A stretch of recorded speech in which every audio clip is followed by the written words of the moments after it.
Dexter, how are you today, my friend? I'm good, man. Look at your poster collection. That's awesome. I know. Look. I'm a movie lover, and You are. and you.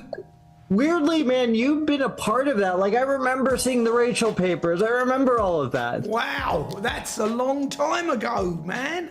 That's wow. Yeah. Yep, thank you. Well, Ione Skye, she was amazing. James Spader, Jonathan Pryce. Yes, it was a long time ago. I'm glad you remember. It really was.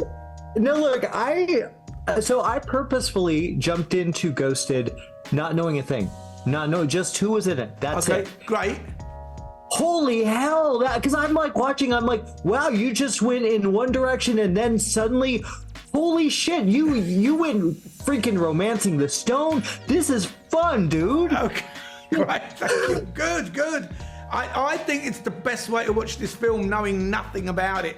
Unfortunately, it's very hard to publicize something and not tell anybody anything because people just like want to know what they're going to get. But Yeah.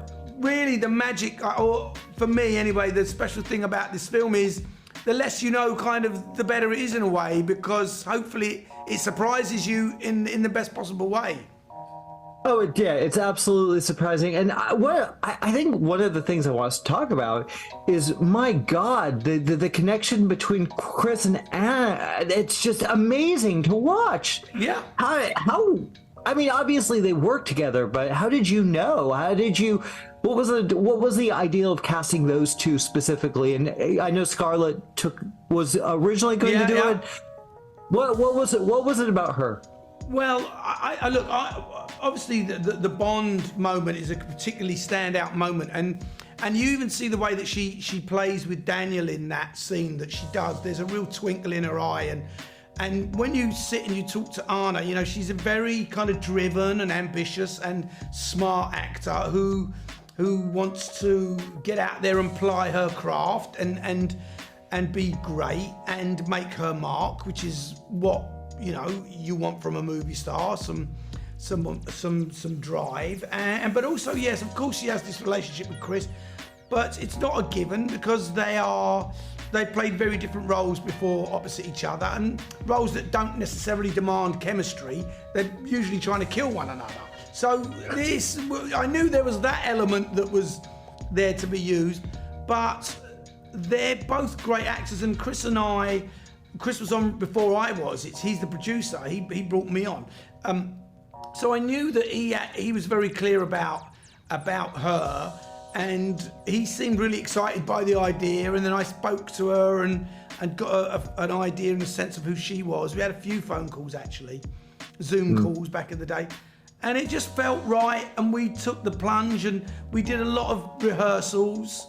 And I could see immediately, actually, in those rehearsals, when they started arguing, it was really quite sexy. It was really quite full of tension and kind of truth and honesty and authenticity. So it was really about exploiting that genuine admiration that they both had for each other, and just, you know, crafting it with them to be something more romantic, or something more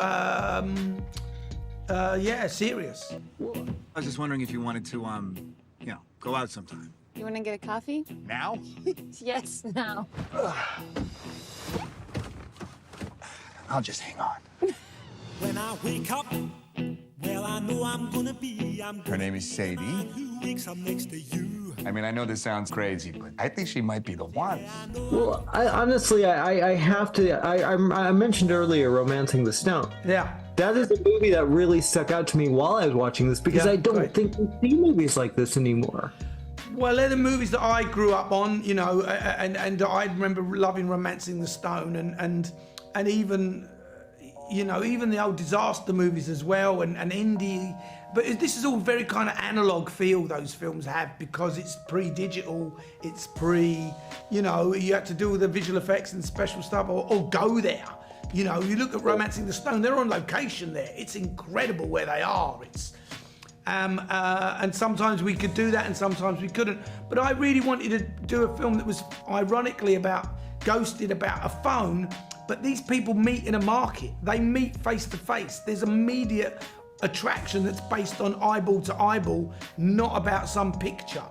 And then, you know, and it hits the bump in the road. It's not easy. It's like when Harry met Sally, you know, the first initial meeting there, she dislikes him immediately, and he's a real arse to her, you know.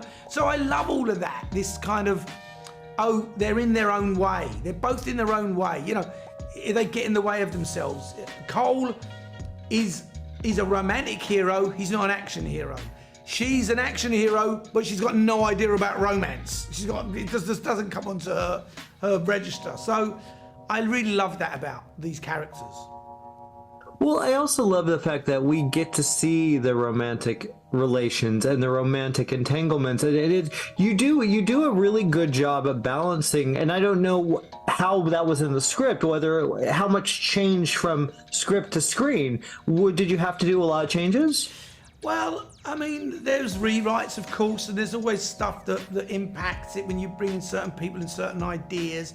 And my job as well as the storyteller is to make sure there's truth to that relationship. And with the actors, that it doesn't suddenly take a massive left turn and everything's okay, you know, or anything feels too forced. It was really important that it felt authentic, I think, because that allows the story to happen and for the audience to root for these characters. One of my favourite scenes is in the interrogation when they're both wired up to a lie detector, and it's a really interesting, and it's very early on in their relationship, but they have to be honest, and they kind of try to sugarcoat things or not, but the machine tells the truth, and it's really funny, but it's actually very pivotal in their relationship, because honesty starts playing a massive part in that relationship, and I think that's really fun and interesting. You don't get to see, and when I read that I was like, oh, that's original, that's really cool.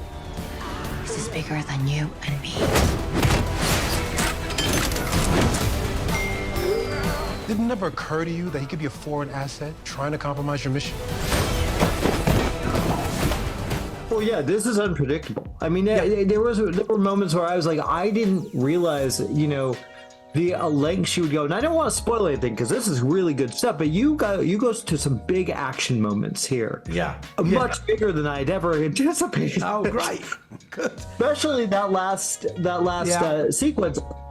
How difficult was it to find that, and how big did you want to go? Well, that's a good question.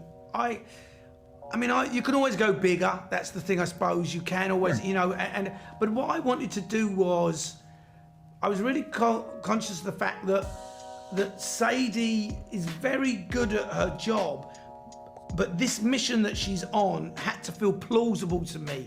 If it was like, oh my God, he's trying to blow up the entire world and everyone's going to be dead and wiped out, it just felt too fantastical. So I kind of made it localized, if you know what I mean. It's sort of, the mission is a plausible mission. There's a thing and there's someone who's trying to sell it, and we've got to stop him from doing that, because if he does, then there's a real problem, you know. And so I think what I'm trying to say is that the action had to feel plausible to me, not, you know, of course it's not, and it's a bit fantastical and it's elevated, but I like staying true to who the characters are and the journey they're on, I suppose is what I'm trying to say.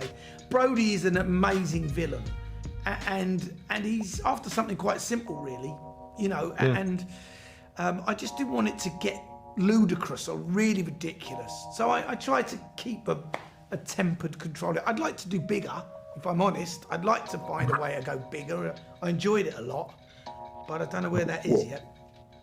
Well, I think this is you're onto something here, because that last scene is brilliant. Thank you. You know, I got time for one more question. I just want to say, you know, this going into this film,